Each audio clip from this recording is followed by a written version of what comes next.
안녕하세요. 인생이라는 긴 여행길에서 우리는 수많은 사람을 만나고 헤어지며 살아갑니다. 혹시 오랜 세월이 흐른 뒤 어릴 적 친구를 다시 만났을 때 그 사람의 얼굴에서 전혀 다른 삶의 흔적을 발견하고 놀랐던 경험이 있으신가요? 어릴 때는 비슷했던 그 순수하던 얼굴이 30년, 40년의 세월을 거치며 얼마나 다르게 변해 있는지요. 어떤 이는 성자의 얼굴처럼 평온하고 온화한 미소를 띠고 있는 반면 어떤 이는 짐승보다 못한 탐욕과 분노로 일그러진 얼굴을 하고 생을 마감하기도 합니다. 우리는 모두 비슷한 모습으로 태어나지만 인생의 마지막에 이르렀을 때 그토록 엄청난 차이를 만들어내는 것은 과연 무엇일까요? 오늘 성경의 지혜서는 그 깊은 원인에 대해 세 가지로 명쾌하게 이야기해 줍니다. 이 이야기가 여러분의 마음에 와닿는다면 구독과 좋아요를 통해 더 많은 분들과 이 은혜를 나누는 일에 동참해 주세요. 여러분의 작은 손길이 하나님의 사랑을 전하는 귀한 통로가 될 것입니다. 주님의 이름으로 여러분의 삶에 평안과 축복이 가득하기를 기도합니다. 첫째, 진정한 지혜는 하나님을 아는 것에서 시작됩니다. 성경은 말합니다. 은을 구하는 것 같이 그것을 구하며 감추어진 보배를 찾는 것 같이 그것을 찾으면 여호와 경외하기를 깨달으며 하나님을 알게 되리니 우리가 간절히 지혜를 구할 때 당장 돈이 생기거나 지위가 높아지는 것은 아닐 수 있습니다. 갑자기 인기가 많아지는 것도 아닙니다. 그런 것들은 생길 수도 그렇지 않을 수도 있는 부차적인 것들입니다.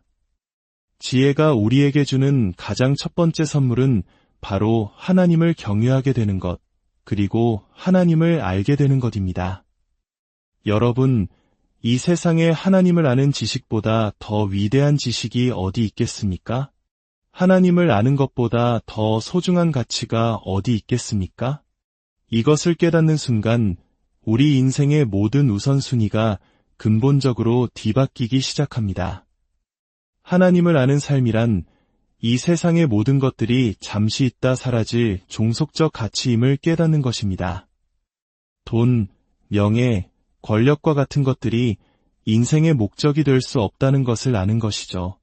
우리가 인생의 근원적인 가치이신 하나님께 눈을 돌릴 때 비로소 다른 모든 종속적 가치들은 제자리를 찾아갑니다. 마치 어지럽게 흩어져 있던 퍼즐 조각들이 하나님이라는 중심 조각을 맞추자 모든 것이 제자리를 찾아가며 아름다운 그림을 완성하는 것과 같습니다. 지금까지 우리 삶의 순서가 뒤죽박죽 엉켜 어디서부터 풀어야 할지 몰라 헤맸던 이유는 바로 이 첫 단추를 잘못 끼웠기 때문입니다. 이 세상의 지식이 우리를 정말 지혜롭게 하던가요? 명문 대학의 박사 학위가 진정한 지혜를 보장하던가요? 결코 그렇지 않습니다. 하나님을 부정하고 거부하는 이들에게는 진정한 지혜가 깃들 수 없습니다. 인생의 첫 단추가 잘못 끼워졌는데 그 삶에 무슨 올바른 순서와 질서가 존재하겠습니까? 성경은 끊임없이 우리에게 말합니다. 너의 인생은 너로부터 시작된 것이 아니다. 자신의 문제, 자신의 욕망에서 인생을 시작하는 사람은 영원히 방황하며 제자리를 찾지 못합니다. 그러나 인생의 출발점을 나가 아닌 하나님으로 삼을 때 비로소 얽혔던 모든 문제의 실타래가 풀리기 시작하는 것입니다. 지혜를 구하십시오. 그리하면 하나님을 사랑하고 두려워하며 그분을 섬기는 법을 알게 될 것입니다. 이것이 지혜가 우리에게 주는 첫 번째 위대한 유익입니다. 둘째, 지혜는 우리에게 모든 선한 길, 즉 공의와 정의가 무엇인지 깨닫게 합니다. 성경은 그런즉 내가 공의와 정의와 정직, 곧 모든 선한 길을 깨달을 것이라고 말씀합니다. 여러분, 하나님을 모르고서 어떻게 참된 정의를 논할 수 있겠습니까? 하나님이라는 절대적인 기준이 없다면 인간이 말하는 정의는 결국 자기 생각에 옳은 대로 판단하는 상대주의에 빠질 수밖에 없습니다. 그것은 허구요, 허상일 뿐입니다. 절대적인 기준이 없다면 누가 감히 살인이 나쁘다고 말할 수 있으며 간음이 죄라고 단정할 수 있겠습니까? 오늘날 이 시대가 어디로 흘러가고 있습니까? 각자 자기 소견에 옳은 대로, 자기 느낌에 좋은 대로 살아가는 것이 마치 현명한 것처럼 여겨지는 시대가 되었습니다. 내가 좋으면 좋은 것이고 내 마음에 들면 그것이 곧 기준이 되어버리는 혼란의 시대입니다. 하지만 죄인이 아무리 좋다고 외친들 그것은 죄일 뿐입니다.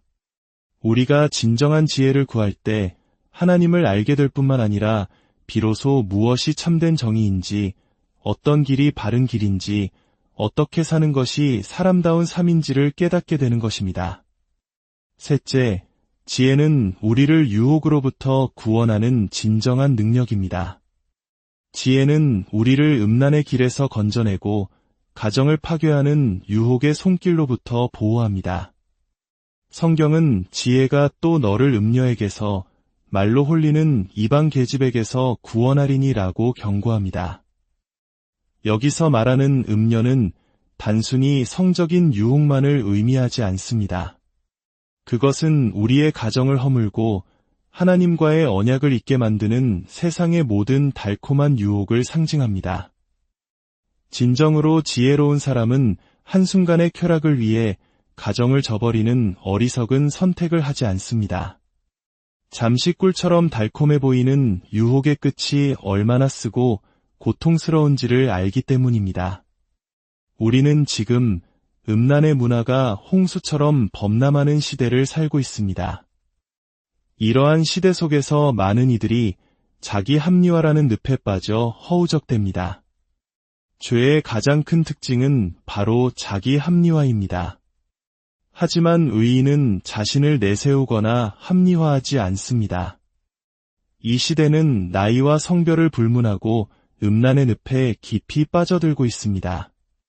왜일까요? 무지하기 때문입니다.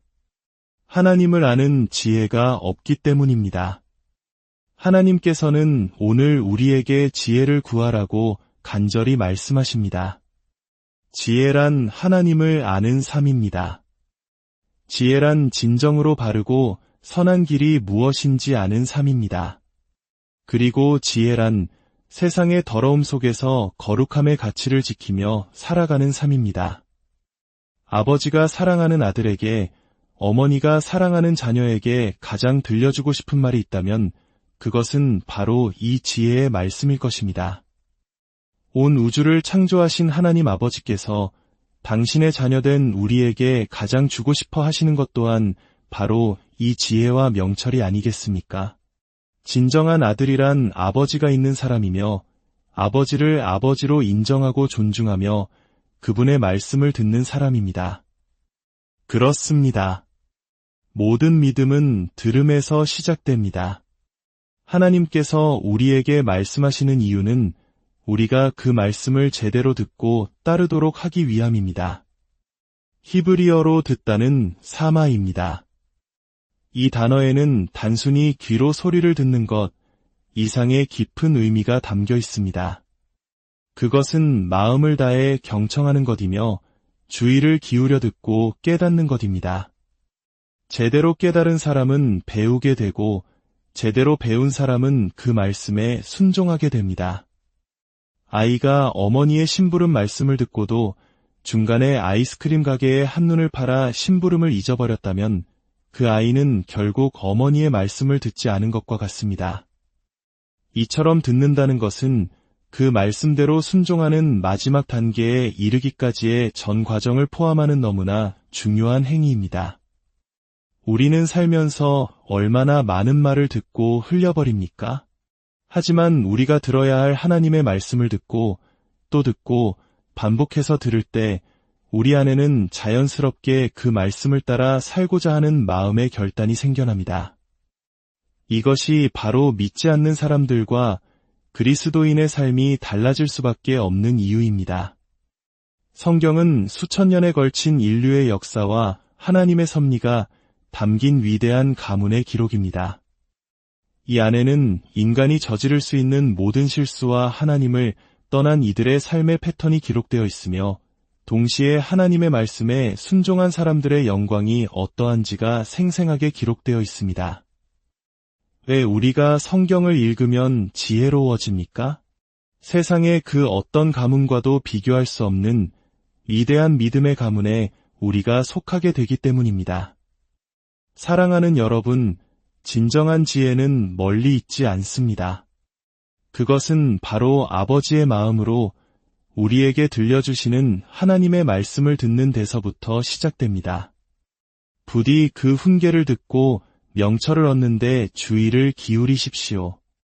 하나님께서 우리에게 전하시는 선한 도리와 법을 떠나지 않는 복된 삶이 되시기를 축원합니다. 이 세상에서 우리가 다루기 가장 어려운 문제 중 하나는 바로 음란의 문제입니다. 지혜로운 사람은 가정을 지키는 일에 자신의 모든 힘을 다해야 합니다. 가정은 저절로 지켜지는 것이 아니기 때문입니다. 그렇다면 이토록 흔들리는 세상 속에서 어떻게 우리의 가정을 반석 위에 굳건히 세울 수 있을까요? 오늘 말씀은 부부 관계의 소중함을 아름다운 시처럼 노래합니다. 너는 내 우물에서 물을 마시며 내 샘에서 흐르는 물을 마시라. 여기서 우물과 샘은 바로 아내를 비유하는 것입니다.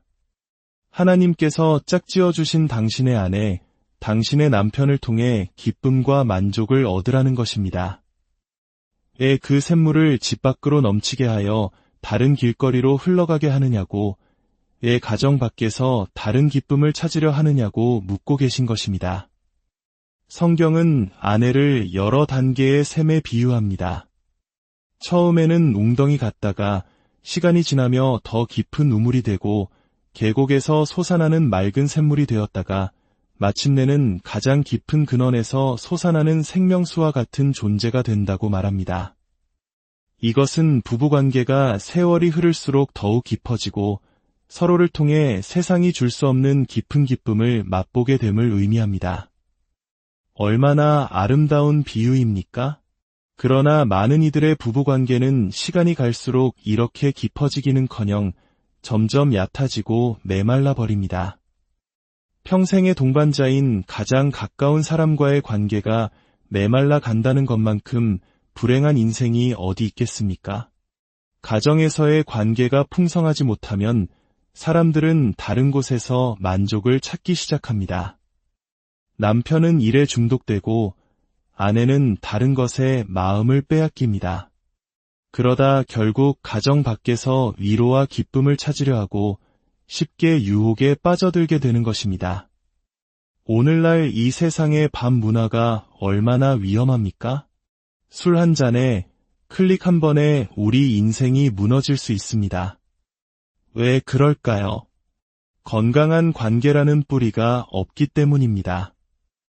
유혹이 넘치는 시대를 살아가는 유일한 길은 아내와 남편과 함께 계속해서 깊은 사랑의 샘을 파는 것 외에는 없습니다. 서로를 동등한 인격체로 존중하고 깊은 대화를 통해 마음속의 벽을 허물어야 합니다.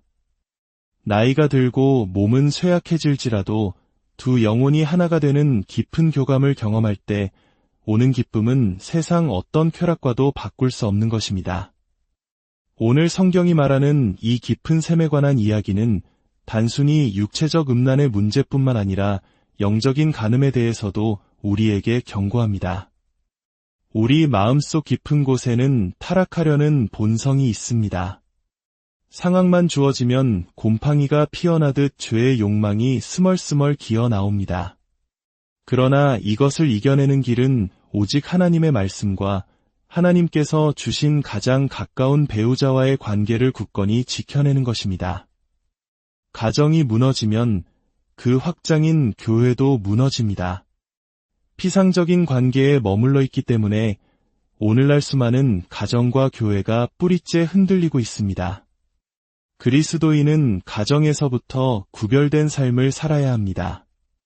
가정에서 사는 모습 그대로 교회에서 살고 그 모습 그대로 세상에서 살아낼 때 비로소 이 땅에 진정한 하나님의 나라가 이루어지는 것입니다.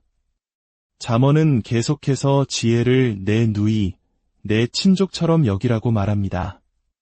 지혜를 인격적인 존재로 마치 사랑하는 아내나 가장 친한 친구처럼 가까이 하라는 것입니다. 늘 곁에 두고 싶고, 헤어지면 금방 다시 보고 싶고, 돌아서면 또 이야기를 나누고 싶은 그런 친밀한 대상으로 삼으라는 것이죠. 그렇게 지혜를 가까이 할 때 우리는 음란한 유혹의 길, 죽음의 길로 빠지지 않을 수 있습니다. 젊은 시절 요셉을 떠올려 보십시오. 그는 종의 신분이었고 거절하기 힘든 주인의 아내의 유혹을 받았습니다. 그 모든 불리한 환경 속에서도 그가 유혹을 이겨낼 수 있었던 힘은 무엇이었을까요? 그에게는 하나님이 주신 꿈이 있었고 지혜가 있었으며 그 모든 것의 원천 되시는 하나님께서 항상 그와 함께 하셨기 때문입니다. 이 시대는 50대, 60대가 되어도 한순간의 유혹에 쉽게 무너지는 안타까운 소식들을 흔히 듣는 시대입니다. 그러나 하나님의 지혜를 가까이 할 때 우리는 나이와 상관없이 모든 유혹을 이겨낼 힘을 얻게 됩니다. 또한 젊은이들이 쉽게 빠지는 각종 중독의 문제도 마찬가지입니다. 진정한 사랑과 안식을 경험하지 못했기 때문에 가짜 사랑과 순간의 쾌락의 마음을 빼앗기는 것입니다. 부모로부터 충분한 사랑을 받고 자란 자녀는 쉽게 유혹에 빠지지 않습니다. 아이들에게 필요한 것은 더 많은 학원이나 값비싼 유산이 아닙니다. 넘어져도 다시 일어설 수 있는 넉넉한 사랑과 어떤 상황에서도 나를 믿어주시는 하나님의 사랑을 경험하게 하는 것입니다. 오뚝지가 밑에 중심이 있어 아무리 넘어뜨려도 다시 일어서는 것처럼 우리의 중심이 날마다 하나님이 되실 때 우리는 어떤 유혹과 시련 속에서도 다시 일어설 수 있는 놀라운 회복력을 경험하게 될 것입니다. 매일 아침 이 자리에 나와 하나님의 말씀을 듣는 이유는 바로 이 영적인 회복력을 얻기 위함입니다. 하루를 살다 보면 또 넘어지고 유혹의 마음을 빼앗길 수 있지만 하나님 안에 거할 때 우리는 끝없이 회복될 수 있다는 지혜보다 더 소중한 것은 없습니다. 미련한 자는 자기 행위를 항상 바른 줄로 여기지만 지혜로운 자는 다른 사람의 권고를 듣는다고 성경은 말합니다. 어리석은 사람의 가장 큰 특징은 끝까지 자기가 옳다고 주장하는 것입니다. 하지만 우리가 배우고 성장할수록 깨닫게 되는 것은 사람들의 생각이 얼마나 다양하고 내 생각이 틀릴 수도 있다는 사실입니다. 인류의 비극은 내가 옳고 너는 그르다는 선악 판단에서 시작되었습니다. 이 판단 때문에 인류는 끔찍한 전쟁과 갈등을 겪어왔습니다. 지혜로운 사람은 옳고 그름을 섣불리 판단하지 않습니다. 오히려 늘 자신이 틀릴 수 있음을 인정하고 자신은 날마다 용서가 필요한 죄인임을 고백합니다. 그리고 한순간도 주님께서 붙들어주지 않으면 넘어질 수밖에 없는 연약한 존재임을 아는 것, 그것이야말로 진정한 지혜의 시작입니다. 매일 주님 앞에 무릎 꿇는 이 시간은 내가 옳지 않음을 고백하고 하나님의 도우심을 구하는 가장 복된 시간입니다. 또한 잠언은 말합니다. 스스로 부한 채하여도 아무것도 없는 자가 있고 스스로 가난한 채하여도 재물이 많은 자가 있느니라. 재물에는 늘 양면성이 있습니다. 너무 많아도 교만해져 하나님을 잊기 쉽고 너무 가난해도 비굴해져 하나님의 이름을 욕되게 할까 두렵습니다. 그래서 지혜로운 자는 기도합니다. 나를 가난하게도 마옵시고 부하게도 마옵시고 오직 필요한 양식으로 나를 먹이시옵소서. 우리 안에 있는 탐심, 즉 끝없는 욕심이야말로 가장 무서운 우상숭배입니다. 그래서 우리는 날마다 자기 자신을 부인하고 내 안의 욕망을 십자가에 못 박는 훈련을 해야 합니다. 하나님께서 우리에게 이웃과 공동체를 주신 이유는 나 자신에게만 몰두하지 말고 곁에 있는 이웃을 돌아보며 사랑을 실천하게 하기 위함입니다. 자녀가 태어날 때 우리가 자녀를 키우는 것 같지만 사실은 그 연약한 아이를 통해 우리가 비로소 어른이 되고 사랑을 배우게 되는 것과 같은 이치입니다. 마지막으로 지혜는 분노를 다스리는 능력입니다. 노하기를 더디하는 자는 용사보다 낫고 자기의 마음을 다스리는 자는 성을 빼앗는 자보다 나으니라. 우리는 분노가 파도처럼 밀려오는 시대를 살고 있습니다. 화를 내는 것은 배울 필요가 없지만 분노를 다스리는 것은 반드시 배우고 훈련해야 합니다. 어떻게 분노를 다스릴 수 있을까요? 화가 치밀어 오르는 그 순간 잠시 멈추어 예수님께 묻는 것입니다. 예수님이라면 이 상황에서 어떻게 하셨을까요? 그분이 십자가에서 당하셨던 억울함과 모욕을 생각할 때 우리의 분노는 눈 녹듯이 사라질 것입니다. 인내하고 절제하며 자신을 다스리는 사람이야말로 수많은 성을 정복한 용사보다 더 위대한 사람입니다. 사랑하는 여러분, 오늘 하루 우리의 삶을 통해 공의와 정의를 실천하는 것이 수많은 제사를 드리는 것보다 하나님을 더 기쁘시게 한다는 말씀을 기억합시다. 우리의 예배가 교회 건물 안에만 머무는 것이 아니라 삶의 모든 순간에서 드려지는 진실한 예배가 되게 합시다. 우리의 삶이, 우리의 가정이, 우리의 일터가 바로 하나님께서 기쁘게 받으시는 예배의 처소가 되기를 소망합니다. 지혜는 멀리 있는 것이 아닙니다. 지혜는 하나님의 말씀을 듣고 그 말씀을 마음에 새기고 그 말씀대로 살아내려는 작은 순종의 몸부림 속에 있습니다. 오늘 하루 여러분의 삶이 하나님을 알아가는 기쁨으로 채워지기를, 여러분의 가정이 마르지 않는 샘물처럼 사랑으로 넘치기를, 그리고 여러분의 말과 행동이 세상을 향한 빛이 되기를. 안녕하세요. 인생이라는 긴 여행길에서 우리는 수많은 사람을 만나고 헤어지며 살아갑니다. 혹시 오랜 세월이 흐른 뒤 어릴 적 친구를 다시 만났을 때 그 사람의 얼굴에서 전혀 다른 삶의 흔적을 발견하고 놀랐던 경험이 있으신가요? 어릴 때는 비슷했던 그 순수하던 얼굴이 30년, 40년의 세월을 거치며 얼마나 다르게 변해 있는지요. 어떤 이는 성자의 얼굴처럼 평온하고 온화한 미소를 띠고 있는 반면 어떤 이는 짐승보다 못한 탐욕과 분노로 일그러진 얼굴을 하고 생을 마감하기도 합니다. 우리는 모두 비슷한 모습으로 태어나지만 인생의 마지막에 이르렀을 때 그토록 엄청난 차이를 만들어내는 것은 과연 무엇일까요?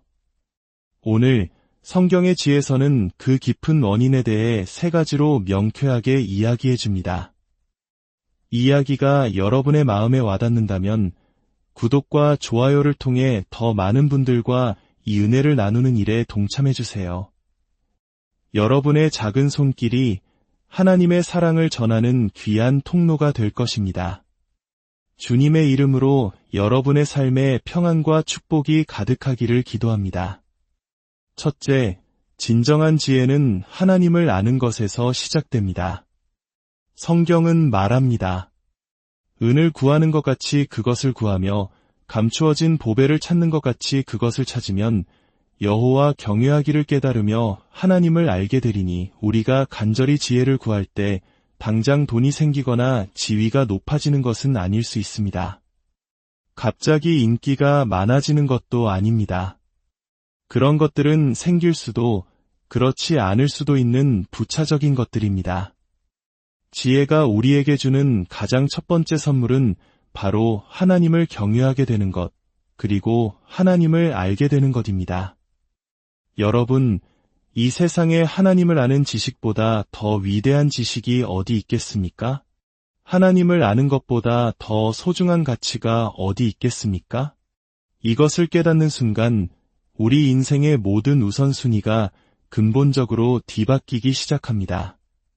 하나님을 아는 삶이란 이 세상의 모든 것들이 잠시 있다 사라질 종속적 가치임을 깨닫는 것입니다.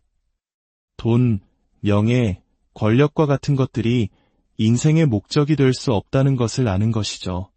우리가 인생의 근원적인 가치이신 하나님께 눈을 돌릴 때 비로소 다른 모든 종속적 가치들은 제자리를 찾아갑니다. 마치 어지럽게 흩어져 있던 퍼즐 조각들이 하나님이라는 중심 조각을 맞추자 모든 것이 제자리를 찾아가며 아름다운 그림을 완성하는 것과 같습니다. 지금까지 우리 삶의 순서가 뒤죽박죽 엉켜 어디서부터 풀어야 할지 몰라 헤맸던 이유는 바로 이 첫 단추를 잘못 끼웠기 때문입니다. 이 세상의 지식이 우리를 정말 지혜롭게 하던가요? 명문대학의 박사 학위가 진정한 지혜를 보장하던가요? 결코 그렇지 않습니다. 하나님을 부정하고 거부하는 이들에게는 진정한 지혜가 깃들 수 없습니다. 인생의 첫 단추가 잘못 끼워졌는데 그 삶에 무슨 올바른 순서와 질서가 존재하겠습니까? 성경은 끊임없이 우리에게 말합니다. 너의 인생은 너로부터 시작된 것이 아니다. 자신의 문제, 자신의 욕망에서 인생을 시작하는 사람은 영원히 방황하며 제자리를 찾지 못합니다. 그러나 인생의 출발점을 나가 아닌 하나님으로 삼을 때 비로소 얽혔던 모든 문제의 실타래가 풀리기 시작하는 것입니다. 지혜를 구하십시오. 그리하면 하나님을 사랑하고 두려워하며 그분을 섬기는 법을 알게 될 것입니다. 이것이 지혜가 우리에게 주는 첫 번째 위대한 유익입니다. 둘째, 지혜는 우리에게 모든 선한 길, 즉 공의와 정의가 무엇인지 깨닫게 합니다. 성경은 그런즉 내가 공의와 정의와 정직, 곧 모든 선한 길을 깨달을 것이라고 말씀합니다. 여러분, 하나님을 모르고서 어떻게 참된 정의를 논할 수 있겠습니까? 하나님이라는 절대적인 기준이 없다면 인간이 말하는 정의는 결국 자기 생각에 옳은 대로 판단하는 상대주의에 빠질 수밖에 없습니다. 그것은 허구요, 허상일 뿐입니다. 절대적인 기준이 없다면 누가 감히 살인이 나쁘다고 말할 수 있으며 간음이 죄라고 단정할 수 있겠습니까? 오늘날 이 시대가 어디로 흘러가고 있습니까? 각자 자기 소견에 옳은 대로, 자기 느낌에 좋은 대로 살아가는 것이 마치 현명한 것처럼 여겨지는 시대가 되었습니다. 내가 좋으면 좋은 것이고, 내 마음에 들면 그것이 곧 기준이 되어버리는 혼란의 시대입니다. 하지만 죄인이 아무리 좋다고 외친들 그것은 죄일 뿐입니다. 우리가 진정한 지혜를 구할 때 하나님을 알게 될 뿐만 아니라 비로소 무엇이 참된 정의인지, 어떤 길이 바른 길인지, 어떻게 사는 것이 사람다운 삶인지를 깨닫게 되는 것입니다. 셋째, 지혜는 우리를 유혹으로부터 구원하는 진정한 능력입니다. 지혜는 우리를 음란의 길에서 건져내고 가정을 파괴하는 유혹의 손길로부터 보호합니다. 성경은 지혜가 또 너를 음녀에게서, 말로 홀리는 이방 계집에게서 구원하리니라고 경고합니다. 여기서 말하는 음녀는 단순히 성적인 유혹만을 의미하지 않습니다. 그것은 우리의 가정을 허물고 하나님과의 언약을 잊게 만드는 세상의 모든 달콤한 유혹을 상징합니다. 진정으로 지혜로운 사람은 한순간의 쾌락을 위해 가정을 저버리는 어리석은 선택을 하지 않습니다. 잠시 꿀처럼 달콤해 보이는 유혹의 끝이 얼마나 쓰고 고통스러운지를 알기 때문입니다. 우리는 지금 음란의 문화가 홍수처럼 범람하는 시대를 살고 있습니다. 이러한 시대 속에서 많은 이들이 자기 합리화라는 늪에 빠져 허우적댑니다. 죄의 가장 큰 특징은 바로 자기 합리화입니다. 하지만 의인은 자신을 내세우거나 합리화하지 않습니다. 이 시대는 나이와 성별을 불문하고 음란의 늪에 깊이 빠져들고 있습니다. 왜일까요? 무지하기 때문입니다. 하나님을 아는 지혜가 없기 때문입니다. 하나님께서는 오늘 우리에게 지혜를 구하라고 간절히 말씀하십니다. 지혜란 하나님을 아는 삶입니다. 지혜란 진정으로 바르고 선한 길이 무엇인지 아는 삶입니다. 그리고 지혜란 세상의 더러움 속에서 거룩함의 가치를 지키며 살아가는 삶입니다. 아버지가 사랑하는 아들에게 어머니가 사랑하는 자녀에게 가장 들려주고 싶은 말이 있다면 그것은 바로 이 지혜의 말씀일 것입니다. 온 우주를 창조하신 하나님 아버지께서 당신의 자녀된 우리에게 가장 주고 싶어 하시는 것 또한 바로 이 지혜와 명철이 아니겠습니까? 진정한 아들이란 아버지가 있는 사람이며 아버지를 아버지로 인정하고 존중하며 그분의 말씀을 듣는 사람입니다. 그렇습니다. 모든 믿음은 들음에서 시작됩니다. 하나님께서 우리에게 말씀하시는 이유는 우리가 그 말씀을 제대로 듣고 따르도록 하기 위함입니다. 히브리어로 듣다는 사마입니다. 이 단어에는 단순히 귀로 소리를 듣는 것 이상의 깊은 의미가 담겨 있습니다. 그것은 마음을 다해 경청하는 것이며 주의를 기울여 듣고 깨닫는 것입니다. 제대로 깨달은 사람은 배우게 되고 제대로 배운 사람은 그 말씀에 순종하게 됩니다.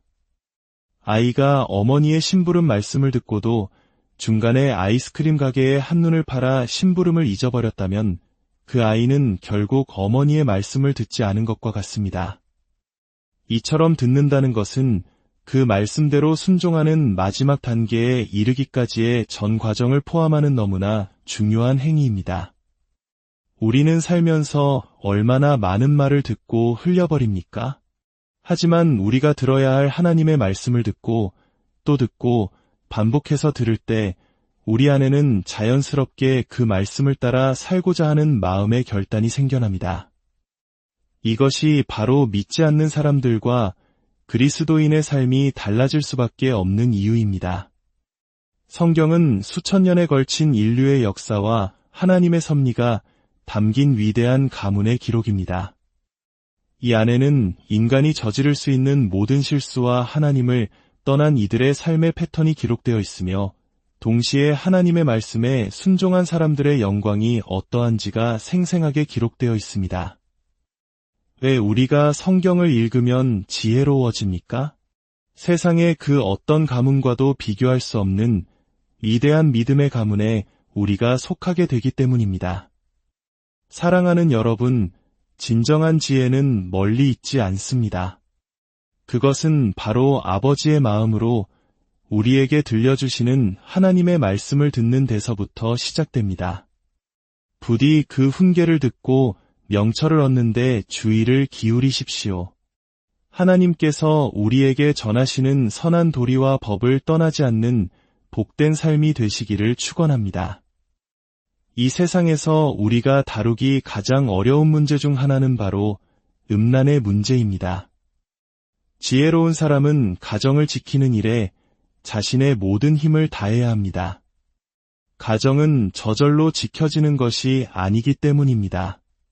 그렇다면 이토록 흔들리는 세상 속에서 어떻게 우리의 가정을 반석 위에 굳건히 세울 수 있을까요? 오늘 말씀은 부부 관계의 소중함을 아름다운 시처럼 노래합니다. 너는 내 우물에서 물을 마시며 내 샘에서 흐르는 물을 마시라. 여기서 우물과 샘은 바로 아내를 비유하는 것입니다. 하나님께서 짝지어 주신 당신의 아내, 당신의 남편을 통해 기쁨과 만족을 얻으라는 것입니다. 왜 그 샘물을 집 밖으로 넘치게 하여 다른 길거리로 흘러가게 하느냐고, 왜 가정 밖에서 다른 기쁨을 찾으려 하느냐고 묻고 계신 것입니다. 성경은 아내를 여러 단계의 샘에 비유합니다. 처음에는 웅덩이 같다가 시간이 지나며 더 깊은 우물이 되고 계곡에서 솟아나는 맑은 샘물이 되었다가 마침내는 가장 깊은 근원에서 솟아나는 생명수와 같은 존재가 된다고 말합니다. 이것은 부부관계가 세월이 흐를수록 더욱 깊어지고 서로를 통해 세상이 줄 수 없는 깊은 기쁨을 맛보게 됨을 의미합니다. 얼마나 아름다운 비유입니까? 그러나 많은 이들의 부부관계는 시간이 갈수록 이렇게 깊어지기는커녕 점점 얕아지고 메말라 버립니다. 평생의 동반자인 가장 가까운 사람과의 관계가 메말라 간다는 것만큼 불행한 인생이 어디 있겠습니까? 가정에서의 관계가 풍성하지 못하면 사람들은 다른 곳에서 만족을 찾기 시작합니다. 남편은 일에 중독되고 아내는 다른 것에 마음을 빼앗깁니다. 그러다 결국 가정 밖에서 위로와 기쁨을 찾으려 하고 쉽게 유혹에 빠져들게 되는 것입니다. 오늘날 이 세상의 밤 문화가 얼마나 위험합니까? 술 한 잔에, 클릭 한 번에 우리 인생이 무너질 수 있습니다. 왜 그럴까요? 건강한 관계라는 뿌리가 없기 때문입니다. 유혹이 넘치는 시대를 살아가는 유일한 길은 아내와 남편과 함께 계속해서 깊은 사랑의 샘을 파는 것 외에는 없습니다. 서로를 동등한 인격체로 존중하고 깊은 대화를 통해 마음속의 벽을 허물어야 합니다. 나이가 들고 몸은 쇠약해질지라도 두 영혼이 하나가 되는 깊은 교감을 경험할 때 오는 기쁨은 세상 어떤 쾌락과도 바꿀 수 없는 것입니다. 오늘 성경이 말하는 이 깊은 샘에 관한 이야기는 단순히 육체적 음란의 문제뿐만 아니라 영적인 간음에 대해서도 우리에게 경고합니다. 우리 마음속 깊은 곳에는 타락하려는 본성이 있습니다. 상황만 주어지면 곰팡이가 피어나듯 죄의 욕망이 스멀스멀 기어 나옵니다. 그러나 이것을 이겨내는 길은 오직 하나님의 말씀과 하나님께서 주신 가장 가까운 배우자와의 관계를 굳건히 지켜내는 것입니다. 가정이 무너지면 그 확장인 교회도 무너집니다. 피상적인 관계에 머물러 있기 때문에 오늘날 수많은 가정과 교회가 뿌리째 흔들리고 있습니다. 그리스도인은 가정에서부터 구별된 삶을 살아야 합니다. 가정에서 사는 모습 그대로 교회에서 살고 그 모습 그대로 세상에서 살아낼 때 비로소 이 땅에 진정한 하나님의 나라가 이루어지는 것입니다. 잠언은 계속해서 지혜를 내 누이, 내 친족처럼 여기라고 말합니다. 지혜를 인격적인 존재로 마치 사랑하는 아내나 가장 친한 친구처럼 가까이 하라는 것입니다. 늘 곁에 두고 싶고 헤어지면 금방 다시 보고 싶고 돌아서면 또 이야기를 나누고 싶은 그런 친밀한 대상으로 삼으라는 것이죠. 그렇게 지혜를 가까이 할 때 우리는 음란한 유혹의 길, 죽음의 길로 빠지지 않을 수 있습니다. 젊은 시절 요셉을 떠올려 보십시오. 그는 종의 신분이었고 거절하기 힘든 주인의 아내의 유혹을 받았습니다. 그 모든 불리한 환경 속에서도 그가 유혹을 이겨낼 수 있었던 힘은 무엇이었을까요? 그에게는 하나님이 주신 꿈이 있었고 지혜가 있었으며 그 모든 것의 원천 되시는 하나님께서 항상 그와 함께 하셨기 때문입니다. 이 시대는 50대, 60대가 되어도 한순간의 유혹에 쉽게 무너지는 안타까운 소식들을 흔히 듣는 시대입니다. 그러나 하나님의 지혜를 가까이 할 때 우리는 나이와 상관없이 모든 유혹을 이겨낼 힘을 얻게 됩니다. 또한 젊은이들이 쉽게 빠지는 각종 중독의 문제도 마찬가지입니다. 진정한 사랑과 안식을 경험하지 못했기 때문에 가짜 사랑과 순간의 쾌락의 마음을 빼앗기는 것입니다. 부모로부터 충분한 사랑을 받고 자란 자녀는 쉽게 유혹에 빠지지 않습니다. 아이들에게 필요한 것은 더 많은 학원이나 값비싼 유산이 아닙니다. 넘어져도 다시 일어설 수 있는 넉넉한 사랑과 어떤 상황에서도 나를 믿어주시는 하나님의 사랑을 경험하게 하는 것입니다. 오뚝지가 밑에 중심이 있어 아무리 넘어뜨려도 다시 일어서는 것처럼 우리의 중심이 날마다 하나님이 되실 때 우리는 어떤 유혹과 시련 속에서도 다시 일어설 수 있는 놀라운 회복력을 경험하게 될 것입니다. 매일 아침 이 자리에 나와 하나님의 말씀을 듣는 이유는 바로 이 영적인 회복력을 얻기 위함입니다. 하루를 살다 보면 또 넘어지고 유혹의 마음을 빼앗길 수 있지만 하나님 안에 거할 때 우리는 끝없이 회복될 수 있다는 지혜보다 더 소중한 것은 없습니다. 미련한 자는 자기 행위를 항상 바른 줄로 여기지만 지혜로운 자는 다른 사람의 권고를 듣는다고 성경은 말합니다.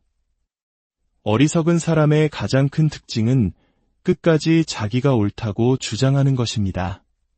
하지만 우리가 배우고 성장할수록 깨닫게 되는 것은 사람들의 생각이 얼마나 다양하고 내 생각이 틀릴 수도 있다는 사실입니다. 인류의 비극은 내가 옳고 너는 그르다는 선악 판단에서 시작되었습니다. 이 판단 때문에 인류는 끔찍한 전쟁과 갈등을 겪어왔습니다. 지혜로운 사람은 옳고 그름을 섣불리 판단하지 않습니다. 오히려 늘 자신이 틀릴 수 있음을 인정하고 자신은 날마다 용서가 필요한 죄인임을 고백합니다. 그리고 한순간도 주님께서 붙들어주지 않으면 넘어질 수밖에 없는 연약한 존재임을 아는 것, 그것이야말로 진정한 지혜의 시작입니다. 매일 주님 앞에 무릎 꿇는 이 시간은 내가 옳지 않음을 고백하고 하나님의 도우심을 구하는 가장 복된 시간입니다.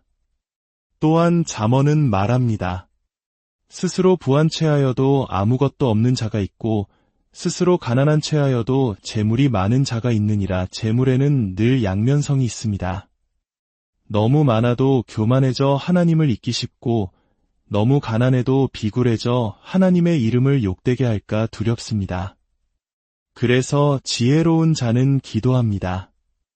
나를 가난하게도 마옵시고 부하게도 마옵시고 오직 필요한 양식으로 나를 먹이시옵소서. 우리 안에 있는 탐심, 즉 끝없는 욕심이야말로 가장 무서운 우상숭배입니다.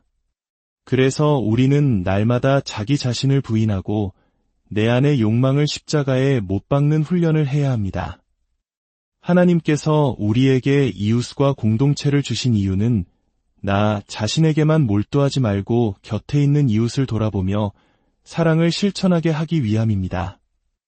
자녀가 태어날 때 우리가 자녀를 키우는 것 같지만 사실은 그 연약한 아이를 통해 우리가 비로소 어른이 되고 사랑을 배우게 되는 것과 같은 이치입니다.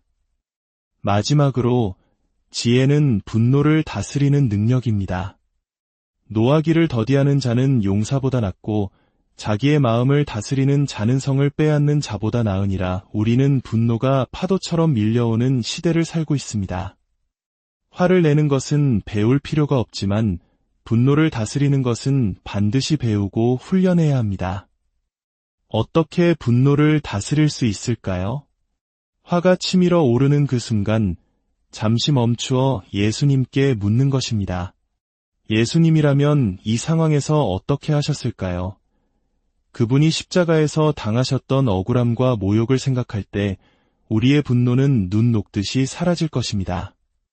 인내하고 절제하며 자신을 다스리는 사람이야말로 수많은 성을 정복한 용사보다 더 위대한 사람입니다.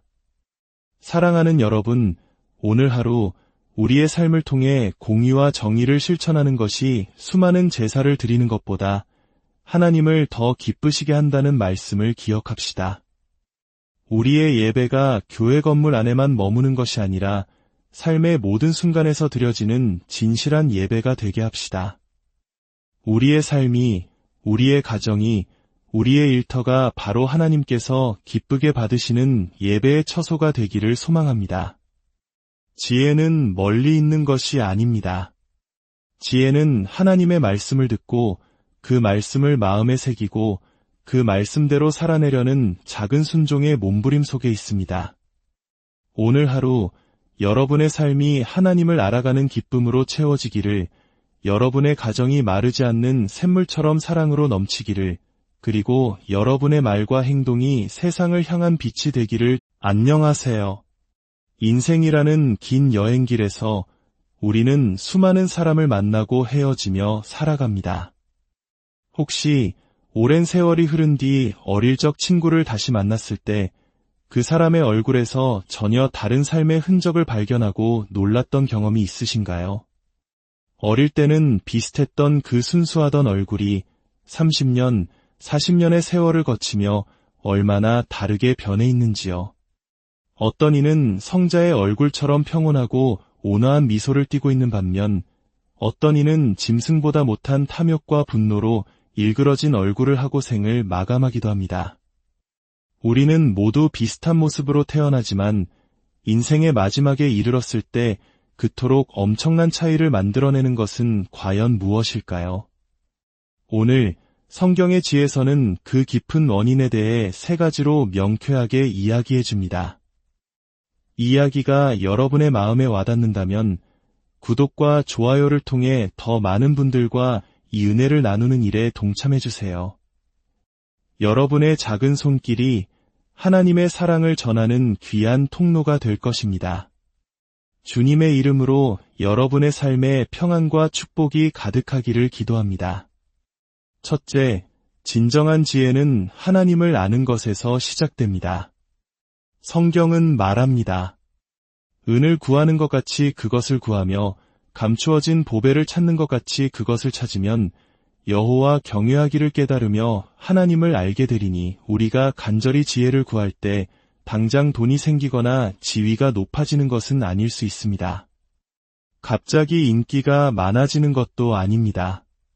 그런 것들은 생길 수도 그렇지 않을 수도 있는 부차적인 것들입니다.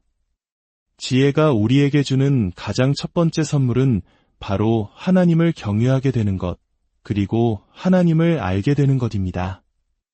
여러분, 이 세상에 하나님을 아는 지식보다 더 위대한 지식이 어디 있겠습니까? 하나님을 아는 것보다 더 소중한 가치가 어디 있겠습니까? 이것을 깨닫는 순간 우리 인생의 모든 우선순위가 근본적으로 뒤바뀌기 시작합니다. 하나님을 아는 삶이란 이 세상의 모든 것들이 잠시 있다 사라질 종속적 가치임을 깨닫는 것입니다. 돈, 명예, 권력과 같은 것들이 인생의 목적이 될 수 없다는 것을 아는 것이죠. 우리가 인생의 근원적인 가치이신 하나님께 눈을 돌릴 때 비로소 다른 모든 종속적 가치들은 제자리를 찾아갑니다. 마치 어지럽게 흩어져 있던 퍼즐 조각들이 하나님이라는 중심 조각을 맞추자 모든 것이 제자리를 찾아가며 아름다운 그림을 완성하는 것과 같습니다. 지금까지 우리 삶의 순서가 뒤죽박죽 엉켜 어디서부터 풀어야 할지 몰라 헤맸던 이유는 바로 이 첫 단추를 잘못 끼웠기 때문입니다. 이 세상의 지식이 우리를 정말 지혜롭게 하던가요? 명문대학의 박사 학위가 진정한 지혜를 보장하던가요? 결코 그렇지 않습니다. 하나님을 부정하고 거부하는 이들에게는 진정한 지혜가 깃들 수 없습니다. 인생의 첫 단추가 잘못 끼워졌는데 그 삶에 무슨 올바른 순서와 질서가 존재하겠습니까? 성경은 끊임없이 우리에게 말합니다. 너의 인생은 너로부터 시작된 것이 아니다. 자신의 문제, 자신의 욕망에서 인생을 시작하는 사람은 영원히 방황하며 제자리를 찾지 못합니다. 그러나 인생의 출발점을 나가 아닌 하나님으로 삼을 때 비로소 얽혔던 모든 문제의 실타래가 풀리기 시작하는 것입니다. 지혜를 구하십시오. 그리하면 하나님을 사랑하고 두려워하며 그분을 섬기는 법을 알게 될 것입니다. 이것이 지혜가 우리에게 주는 첫 번째 위대한 유익입니다. 둘째, 지혜는 우리에게 모든 선한 길, 즉 공의와 정의가 무엇인지 깨닫게 합니다. 성경은 그런즉 내가 공의와 정의와 정직, 곧 모든 선한 길을 깨달을 것이라고 말씀합니다. 여러분, 하나님을 모르고서 어떻게 참된 정의를 논할 수 있겠습니까? 하나님이라는 절대적인 기준이 없다면 인간이 말하는 정의는 결국 자기 생각에 옳은 대로 판단하는 상대주의에 빠질 수밖에 없습니다. 그것은 허구요, 허상일 뿐입니다. 절대적인 기준이 없다면 누가 감히 살인이 나쁘다고 말할 수 있으며 간음이 죄라고 단정할 수 있겠습니까? 오늘날 이 시대가 어디로 흘러가고 있습니까? 각자 자기 소견에 옳은 대로 자기 느낌에 좋은 대로 살아가는 것이 마치 현명한 것처럼 여겨지는 시대가 되었습니다. 내가 좋으면 좋은 것이고 내 마음에 들면 그것이 곧 기준이 되어버리는 혼란의 시대입니다. 하지만 죄인이 아무리 좋다고 외친들 그것은 죄일 뿐입니다.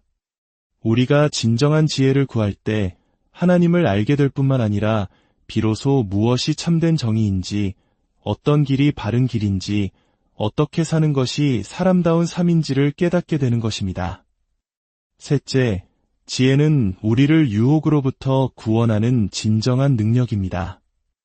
지혜는 우리를 음란의 길에서 건져내고 가정을 파괴하는 유혹의 손길로부터 보호합니다. 성경은 지혜가 또 너를 음녀에게서 말로 홀리는 이방 계집에게서 구원하리니라고 경고합니다. 여기서 말하는 음녀는 단순히 성적인 유혹만을 의미하지 않습니다.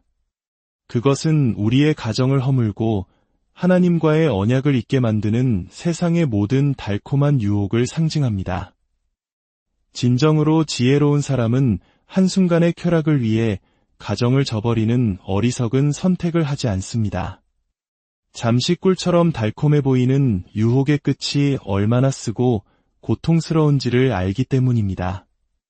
우리는 지금 음란의 문화가 홍수처럼 범람하는 시대를 살고 있습니다. 이러한 시대 속에서 많은 이들이 자기 합리화라는 늪에 빠져 허우적댑니다. 죄의 가장 큰 특징은 바로 자기 합리화입니다. 하지만 의인은 자신을 내세우거나 합리화하지 않습니다. 이 시대는 나이와 성별을 불문하고 음란의 늪에 깊이 빠져들고 있습니다. 왜일까요? 무지하기 때문입니다. 하나님을 아는 지혜가 없기 때문입니다. 하나님께서는 오늘 우리에게 지혜를 구하라고 간절히 말씀하십니다. 지혜란 하나님을 아는 삶입니다. 지혜란 진정으로 바르고 선한 길이 무엇인지 아는 삶입니다. 그리고 지혜란 세상의 더러움 속에서 거룩함의 가치를 지키며 살아가는 삶입니다.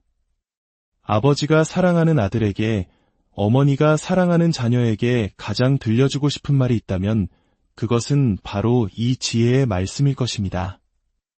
온 우주를 창조하신 하나님 아버지께서 당신의 자녀된 우리에게 가장 주고 싶어 하시는 것 또한 바로 이 지혜와 명철이 아니겠습니까? 진정한 아들이란 아버지가 있는 사람이며 아버지를 아버지로 인정하고 존중하며 그분의 말씀을 듣는 사람입니다. 그렇습니다. 모든 믿음은 들음에서 시작됩니다. 하나님께서 우리에게 말씀하시는 이유는 우리가 그 말씀을 제대로 듣고 따르도록 하기 위함입니다. 히브리어로 듣다는 사마입니다. 이 단어에는 단순히 귀로 소리를 듣는 것 이상의 깊은 의미가 담겨 있습니다. 그것은 마음을 다해 경청하는 것이며 주의를 기울여 듣고 깨닫는 것입니다. 제대로 깨달은 사람은 배우게 되고 제대로 배운 사람은 그 말씀에 순종하게 됩니다. 아이가 어머니의 심부름 말씀을 듣고도 중간에 아이스크림 가게에 한눈을 팔아 심부름을 잊어버렸다면 그 아이는 결국 어머니의 말씀을 듣지 않은 것과 같습니다. 이처럼 듣는다는 것은 그 말씀대로 순종하는 마지막 단계에 이르기까지의 전 과정을 포함하는 너무나 중요한 행위입니다. 우리는 살면서 얼마나 많은 말을 듣고 흘려버립니까?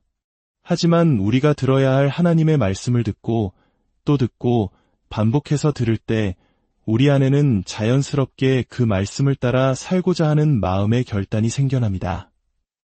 이것이 바로 믿지 않는 사람들과 그리스도인의 삶이 달라질 수밖에 없는 이유입니다. 성경은 수천 년에 걸친 인류의 역사와 하나님의 섭리가 담긴 위대한 가문의 기록입니다.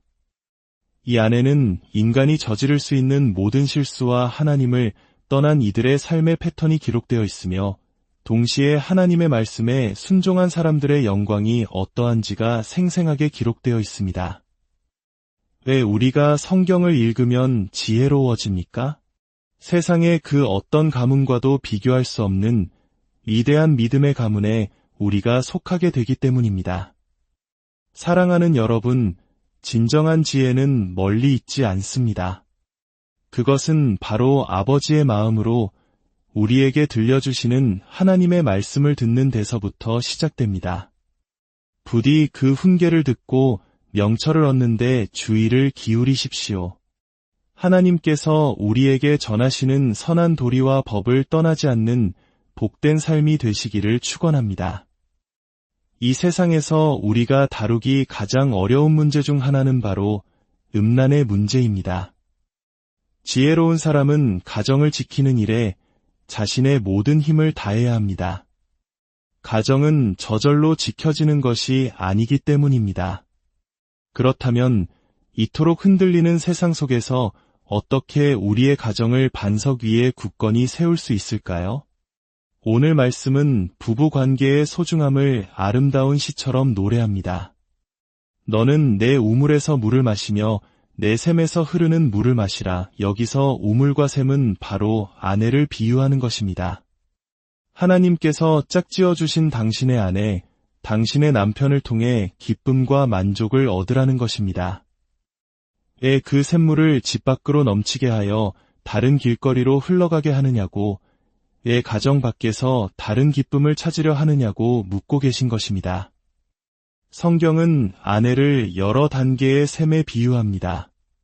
처음에는 웅덩이 같다가 시간이 지나며 더 깊은 우물이 되고 계곡에서 솟아나는 맑은 샘물이 되었다가 마침내는 가장 깊은 근원에서 솟아나는 생명수와 같은 존재가 된다고 말합니다.